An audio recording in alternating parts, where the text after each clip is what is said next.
Okay, now today we discuss about alternator. So main contents of this alternator today's lecture, that is the introduction about the alternator, construction and working principle of an alternator, classification of an alternator, comparison between salient pole and non-salient pole rotor, and then why armature is static and field is rotating. Okay, so these are the topic of today's lecture.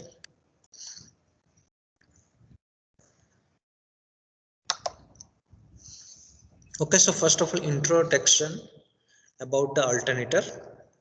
So an alternator is an electrical machine which converts mechanical energy into alternating electrical energy. Okay, so if you want to define the alternator, it is also known as the synchronous generator, or we can say that the AC generator. Okay, so alternator is an electrical machine which converts mechanical energy into electrical energy. That means we are giving mechanical energy to this machine. Okay, we are giving mechanical energy to this machine and we are getting out the alternating electrical energy, or we can say that we are getting the electrical energy. So if we want to define the alternator, we can say that it is an electrical machine which converts mechanical energy into alternating electrical energy. And another name of alternator, that is the synchronous generator. So it is also known as the synchronous generator which rotates on a synchronous speed. Okay, and the working principle of an alternator or AC generator is similar to the basic working principle of a DC generator. Okay, so the working principle of AC generator as well as DC generator is the same, the basic working principle. Okay, so we cannot differentiate that the working principle is different, but the basic working principle of AC generator and a DC generator is same. Okay, this is the figure which represents the working principle of alternator, or we can say that the AC generator or synchronous generator. Okay, so look at this figure. Okay, so in this we have a two magnetic pole. One is the N pole and second is the S pole. Okay, so we have two magnetic pole, N pole and S pole. In this magnetic pole, okay, so when these two opposite poles are nearer to each other, at that time the magnetic field is produced in between these two. Okay, and the direction of magnetic field is from N pole to S pole. Okay, outside of this magnet, the direction of magnetic field is from N pole to the S pole. Okay, so and in this magnetic field we have put one conductor, that is the ABCD conductor. Okay, understood?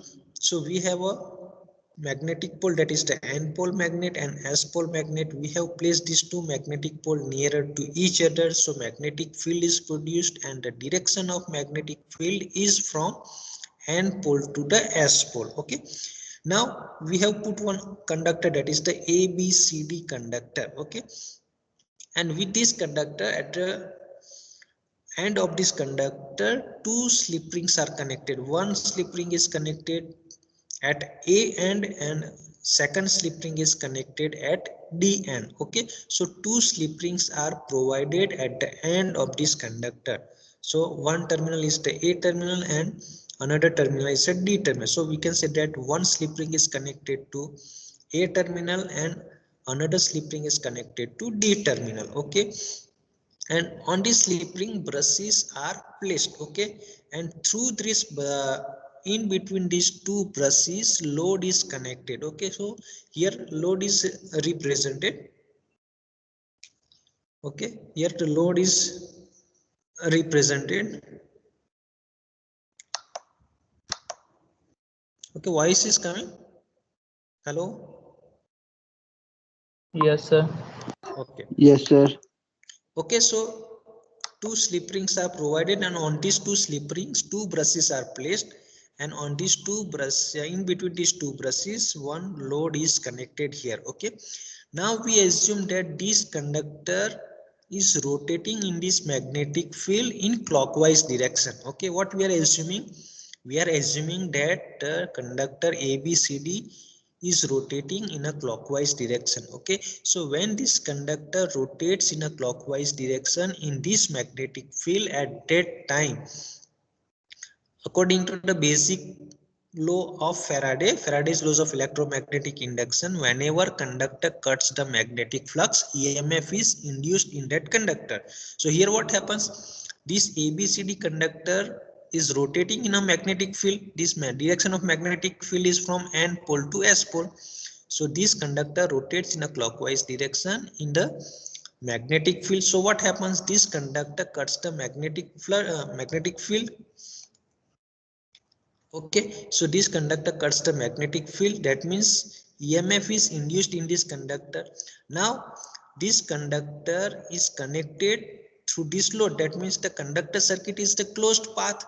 Okay, so due to the generation of the EMF and circuit is closed, the conductor circuit is closed, so current is induced and the direction of current is from A to B and from C to D. So the direction of current is from A to B, C to D, D to load. So the current flowing through this load, that is in the right side direction. Okay, we assume that this direction is in the right side direction. Okay, so in this direction current is flowing from A to B, C to D, D to load, and load to once again it is A. So the direction of current flowing through the load is in the right direction, we assume. Okay, this is the first case. Okay, now in second case we assume that this conductor rotates in an anti-clockwise direction. Okay, or when conductor rotates in the halfway, at that time the position of the conductor is changed. So now on this side the conductor terminal becomes CD, and at this side the conductor terminal becomes B and A. Okay, so C and D are nearer to N pole magnet and B and A are nearer to S pole magnet. Okay, so now what happens? The direction of magnetic field is same. Okay, the direction of magnetic field is from N to S, it is not changed. Okay, but the position of the conductor is changed. Okay, so now what happens? The current is flowing from D to C and from B to A and B to A to load, and load to once again it is going. So this is the direction of current. Okay, look at this mouse arrow. The direction of current is like this. Okay, so now in first case what happens? Direction is from A to B and from C to D. Now here what happens? The direction of current is from D to C and from B to A, and the current flowing through the load, the direction of current flowing through this load is from in the left side direction. Okay, in first case it is in the right side direction. Okay, in first case it is in the right side direction, but in the second case it is in the left side direction. Okay, so as this conductor continues to rotate in a magnetic field, what happens? The direction of current will change alternately. Okay, so whatever current we are getting, that is the alternating current. So in one case we are getting the positive current, and in the second case we are getting the negative current. Once again we are getting the positive current, once again we are getting the negative current. So whatever current flowing through this load, that is the alternating type. So the output of alternator is the alternating AC voltage and current. So this is the basic working principle of alternator. Okay, and we say that it depends on the Faraday's laws of electromagnetic induction. Okay, so we already discussed it. Now next is the construction of the alternator. Okay, look at this figure of the alternator. Okay, so in this figure, okay, we have a armature core. Okay, this outer body, this blue color outer body is known as the frame or yoke. Okay, which protects the internal parts of the alternator. Okay, which consists from metal alloy. Okay, so the outer body of this alternator consists from the alloy or metal which protects the internal parts of the alternator. Okay, now the second part, that is the armature core. Okay, so this part is the armature core. Okay, and this armature core consists from silicon steel laminations. Okay, the material used is of silicon steel. Okay, laminations. Okay, the whatever stampings used for armature core is of silicon steel laminations. So more than one silicon steel stampings are gathered and it makes the armature core. Okay, and in the armature core slots are made. Okay, so in armature core slots are made, and in these slots the armature winding is wound. So this is the armature winding. Okay, so slots are made in the armature core, and in this armature core the armature winding is wound in the slots. Okay, so this is the armature core, which consists from silicon steel laminations. Okay, so this portion is the stator portion. Okay, now on rotor side. Okay, so here is this portion is the rotor. Okay, so here on rotor side we have a magnetic pole. Okay, whether it is of salient pole type or non-salient pole type. Okay, so we have a magnetic pole, and on this magnetic pole the field winding is wound. So whatever winding wound on this magnetic pole, okay, this is the magnetic pole. Okay, it is of salient pole type or non-salient pole type. Okay, so the winding wound on this magnetic pole is known as the field winding. Okay, and the terminal of this field winding, that is connected to the slip rings. Okay, here two slip rings are provided or mounted on the shaft of rotor. Okay, so this black portion is the shaft of rotor, and on this shaft the slip rings are provided. Okay, so here the two slip rings are mounted on the shaft of the rotor. Okay, and on these slip rings two brushes are placed. Here is the one brush, this is the one brush, and this is the second brush. So each brush is placed on the each slip ring. Okay, so on one slip ring one brush is placed, on second slip ring second brush is placed, and the DC supply is connected to these brushes. Okay, so here is the DC supply that is given to the brushes. From these brushes it is going to the slip rings, and from these slip rings it is going to the field winding. Okay, so excitation is given to the field winding. Okay, so the armature winding wound is of three-phase type. Okay, so and the three-phase output is taken from the armature winding. So this armature winding is wound for three-phase, and three terminals are taken out. Okay, so from which we are taking the output. Okay, and field winding has two terminal, that is the positive terminal and the negative terminal. So DC supply is given to the positive terminal and negative terminal. Okay, so field winding is connected to the slip ring. On slip ring brushes are placed, and DC supply is given to these brushes. Okay, so how the DC supply is connected to the field winding? DC supply is given to the brushes. From brushes it is going to the slip rings, and from the slip ring it is going to the field winding. So as the DC supply is given to the field winding, what happens? This field winding is wound on magnetic pole. So magnetic pole is magnetized and magnetic field is produced. Okay, as soon as the DC supply is given to this field winding, what happens? The field current is flowing through this field winding, and due to it magnetic pole is magnetized. Okay, and as the magnetic pole is magnetized, magnetic field is produced. Okay, now this rotor is in rotating condition. This rotor rotates with the help of the prime mover. Okay, so what happened? Whatever magnetic field produced through this field winding is also in the rotating condition.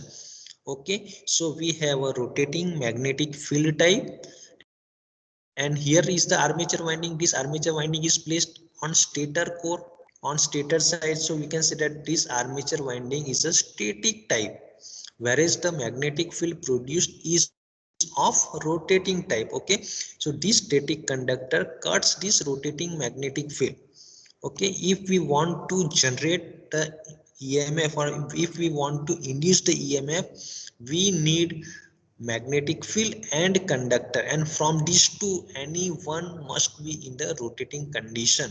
Okay, so here the armature winding, that is the conductor, armature winding is the static, but magnetic field produced, that is of rotating type. So this static armature conductor or armature winding cuts the rotating magnetic field, and according to the Faraday's laws of electromagnetic induction, whenever conductor cuts the magnetic flux, EMF is induced in that conductor. Okay, so this armature conductor cuts this rotating magnetic field, so EMF is induced in this armature winding. Okay, so whatever EMF is generated, that is taken out through this terminal. Okay, so using this terminal we can take the output of the generator alternator. So this is the construction of the alternator. Okay, so this, in which we have a stator and rotor. On stator side we have a okay, the outer part is the yoke or frame, which consists from the alloy or metal material, and it is used to protect the internal part of the machines.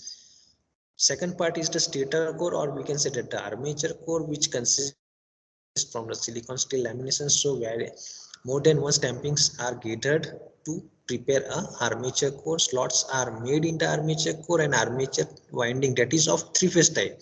The armature winding is of three-phase type is wound in these armature slots, and three terminals are taken out to take the output. Okay, so this is the construction of the alternator.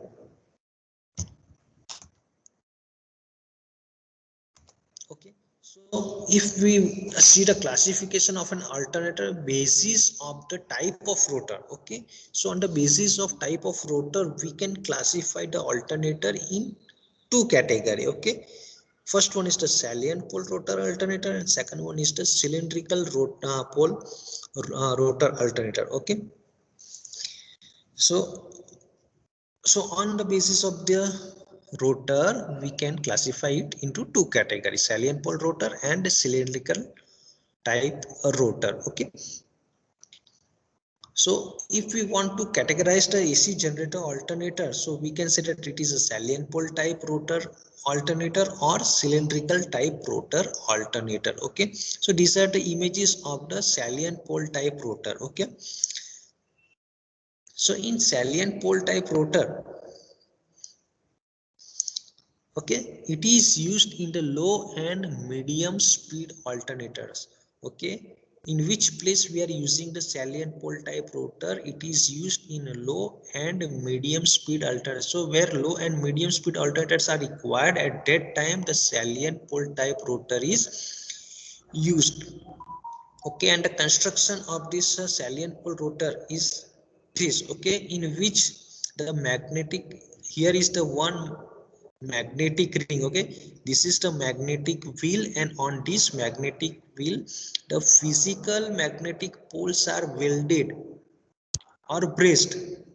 Okay, this is the physical magnetic pole. Okay, and these physical magnetic poles are welded on this magnetic wheel. Okay, so this circular is shape image is the magnetic wheel, and on this magnetic wheel this is the physical magnetic pole. So these physical magnetic poles are welded on this magnetic wheel. Okay, and this is the pole shoe of the magnetic pole. In pole shoe the slots are made, and in these slots one another winding, that is known as the, or we can say that the copper bars are placed in the slots of this pole shoe. So here look at this figure. Okay, so this is the pole shoe, and on pole shoe the slots are made and copper bars are placed in these slots. Okay, and this winding is known as the damper winding. Okay, which is used to eliminate the hunting in alternator. Okay, so this is the construction of salient pole type rotor. Okay, these poles are also laminated to minimize the eddy current loss. Okay, whatever poles are there, these magnetic poles are laminated to minimize the eddy current loss. So if we want to reduce the eddy current loss, we have to laminate it. Okay, so these poles are laminated to minimize the eddy current loss. This type of rotor has large in diameter and short in axial length. If you see the image of this, okay, so the diameter is large. Okay, look at this image of this rotor. The diameter is large, whereas the axial length is less. Okay, so salient pole rotor has the large diameter and short axial length used in low and medium speed alternator.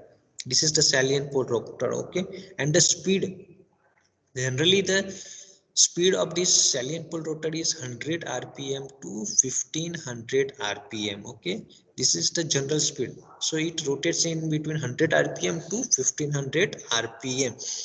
So as the rotor speeds are lower, more number of poles are required to attain the required frequency. Okay, so general synchronous speed equation is ns is equal to 120 f by p. Okay, so frequency is directly proportional to number of poles. Okay, if we see the equation, ns is equal to 120 f by p. Okay, so f is equal to ns into p by 120. Okay, so from this equation we can say that frequency is directly proportional to number of poles. So typically the number of salient pole is in between 4 to 16. The minimum number of poles are 4 and maximum number of poles are 60. Okay, so frequency is directly proportional to poles. So as the number of poles increases, what happens? The frequency also increases. Okay, so the general speed of the salient pole rotor is from 100 rpm to 1500 rpm. Okay, in salient pole what happens? Flux distribution is relatively poor than non-salient pole rotor, as the generated EMF waveform is not as good as cylindrical rotor. What happens? If look, we see the figure of the salient pole rotor. So in this what happens? The flux distribution through this magnetic pole. What happens when the DC supply is given to the field winding? At that time the current is flowing through the field winding and magnetic pole is magnetized and magnetic field is produced. Now the distribution of this magnetic field produced by this magnetic pole is not uniform. Okay, so distribution is not good as the non-salient pole rotor. So whatever EMF generated, that waveform is also not good, or we can say that it is not purely sinusoidal. Okay, so salient pole rotors generally need damper winding to prevent rotor oscillation during the operation. Okay, I already discussed that why damper winding is required. So damper winding is required to prevent the rotor oscillations during the operation. So when this rotor rotates, at that time what happens? Oscillations is created or generated. Okay, and we want to prevent these rotor oscillations. Okay, and this damper winding is used to prevent the rotor oscillations during the operation. Okay, so salient pole rotors are mostly used in hydro power plant. In what is the application of the salient pole alternator? It is mostly used in the hydro power plant. Okay, now next is the non-salient pole type rotor, or we can say that the cylindrical rotor. Okay, so this is the basic image of the cylindrical rotor. This is the cross-sectional view of the cylindrical rotor. Okay, so in this cylindrical rotor, okay, so one ring is taken. Okay, this is the one ring. Okay, so this is the one stamping of the ring. Likewise, the more number of stampings are gathered to prepare a non-salient pole, or we can say that the cylindrical type rotor. Okay, now in this ring what happens? The slots are made. Okay, here are the slots are made. Look at this image. Okay, so slots are made in this rotor. Okay, and some portion Suppose this portion and this portion, some portion of the rotor is omitted, so slots are not made on some portion of this rotor, and this omitted portion, or we can say that the winding is wound such that, okay, suppose in this, in three slots of upper winding, slots are not made. In three slots here the slots are not made, that means the portion is omitted, so winding is not there. Okay, so in another slots the winding is wound such that the omitted portion, that means this and this omitted portion work as a magnetic pole. Okay, so winding is wound in such a manner that the upper omitted portion, this is the upper omitted portion and this is the lower omitted portion. Okay, so both these portion works as a magnetic pole. So whether the upper one work as an N pole magnet and lower pole work as a S pole magnet, likewise. Okay, so this omitted portion works as a generator. So this is the cylindrical, that is also known as the non-salient pole rotor, especially used in turbo alternator because it is used in the high speed alternator. This is the high speed alternator rotor. So cylindrical type rotor are used in high speed alternator, especially in turbo alternator. Okay, on construction it has a smooth and solid steel cylinder, we can say that the ring or the cylinder having the slots on its outer periphery. Okay, field winding is placed in these slots. Okay, non-salient pole rotors are cylindrical in shape, having parallel slot on it place rotor winding. Okay, the construction of non-salient pole rotor is shown as we already discussed. It is also called as the drum rotor. Okay, it has a smaller diameter but longer axial length. Look at this image. Okay, the axial length of this rotor, the axial length of rotor is large, whereas the diameter is small. Okay, so the axial length is large and the diameter is diameter is small, but axial length is the large. Okay, the speed of this cylindrical rotor, generally the speed of a cylindrical rotor is from 1500 rpm to 3000 rpm. So it operates in between 1500 to 3000 rpm. Windage loss as well as the noise is less as compared to salient pole rotor. Okay, these two losses are less compared to the salient pole rotor, and this their construction is robust as compared to salient pole rotor. Okay, and the number of pole usually is 2 or 4 pole. Okay, so this cylindrical rotor consists or designed only for 2 pole or 4 pole. That's why the speed is from 1500 to rpm, 3000 rpm, because the synchronous speed equation is ns is equal to 120 f by p. Okay, ns is equal to 120 f by p. F is 50 hertz, we assume.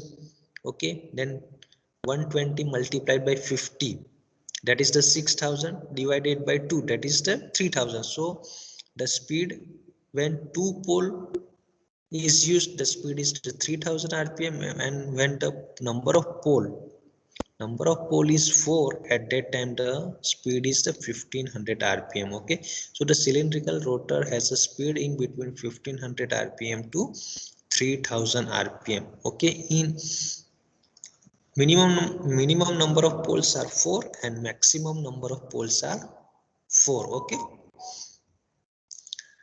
in this cylindrical rotor damper winding is not used, or damper winding is not required, and the flux distribution is also sinusoidal, hence gives the better EMF waveform. Okay, in salient pole rotor the flux distribution is not purely sinusoidal. Okay, so the EMF waveform is not good as the cylindrical rotor. Okay, non salient pole rotors are used in nuclear, gas and thermal power plant. This is the application of the non-salient, or we can say that the cylindrical rotor type alternator. Okay, so look at these two images, comparison between salient pole and non-salient pole rotor. So you can easily view the difference between these two. In salient pole rotor, the physical magnetic pole is used, whereas in this non-salient pole type, the imaginary poles are there. We can image that the poles are there. Okay, we can imagine that the poles are there. Okay, by omitting the some portion of the rotor. So here is the omitted portion. Okay, look at this non-salient pole rotor. This portion is the omitted portion in which slots are not made. Okay, this omitted portion and this omitted portion, in these slots are not made, and in remaining portion the slots are made and the winding is wound in these slots. So this omitted portion works as a magnet. This is the N pole magnet and this is the S pole magnet. Whereas in salient pole rotor, what happens, we have a physical magnetic pole. Okay, this is the physical magnetic pole, this is also the physical magnetic pole. So we have a physical magnetic pole which is mounted on the wheel. Okay, so this is the comparison between these two. Okay, so in salient pole type rotor, poles are projecting out from the surface. Okay, so we can say that the actual poles are there, whereas in smooth cylindrical type rotor, actual poles are not there, but the omitted portion works as a magnetic pole.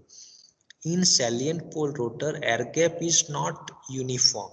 Okay, due to the physical magnetic pole, the air gap in between these magnets is not uniform, whereas in cylindrical type rotor, what happens, it is the imaginary poles. Okay, so air gap is uniform due to the smooth cylindrical periphery. Okay, in salient pole type rotor, diameter is high and axial length is small, whereas in smooth cylindrical, what happens, the diameter is small whereas axial length is large. Okay, salient pole type rotor is mechanically weak, whereas smooth cylindrical type rotor is mechanically robust. Salient pole type rotor is preferred for low and medium speed alternator, whereas smooth cylindrical rotor preferred for high speed alternator, that means in turbo alternators. Salient pole rotor prime mover used are water turbine IC engines. Okay, whereas in smooth cylindrical type rotor, prime movers used are steam turbine and electric motors. Salient pole type rotors, for same size, the rating is smaller than cylindrical type. If we compare these two on the basis of rating, so if rating is same, then the size of the salient pole is smaller compared to the cylindrical type rotor, whereas the size of the cylindrical type rotor is large compared to the salient pole rotor. In salient pole type rotor, separate damper winding is used to prevent the oscillations. Okay, whereas in smooth cylindrical type rotor, separate damper winding is not used. So this is the comparison of salient pole type and cylindrical type rotor. Okay, now another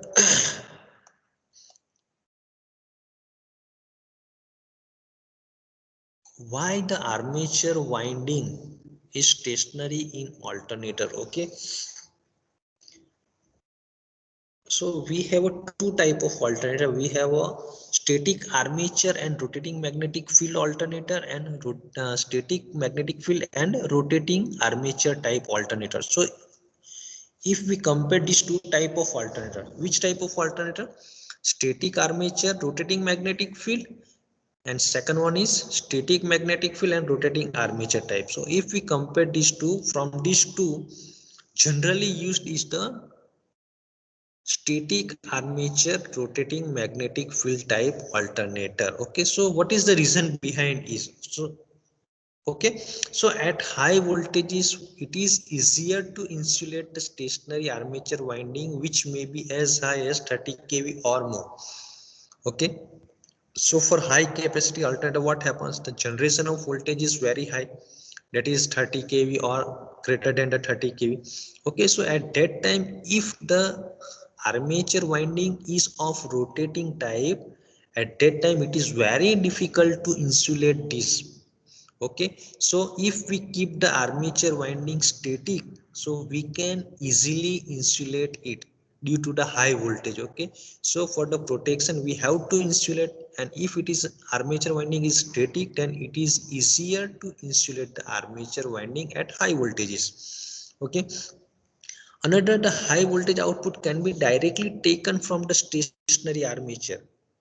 Okay, whereas for a rotary armature there will be large brush contact drop at higher voltages. Also the sparking at the brush surface will occur. Okay, what happens if the armature is of rotating type? Then we have to take the output from the armature winding, and this output is of very high. Okay, so if armature is rotating, that means we have to place the slip rings. For three phase armature winding we have to place the three slip rings.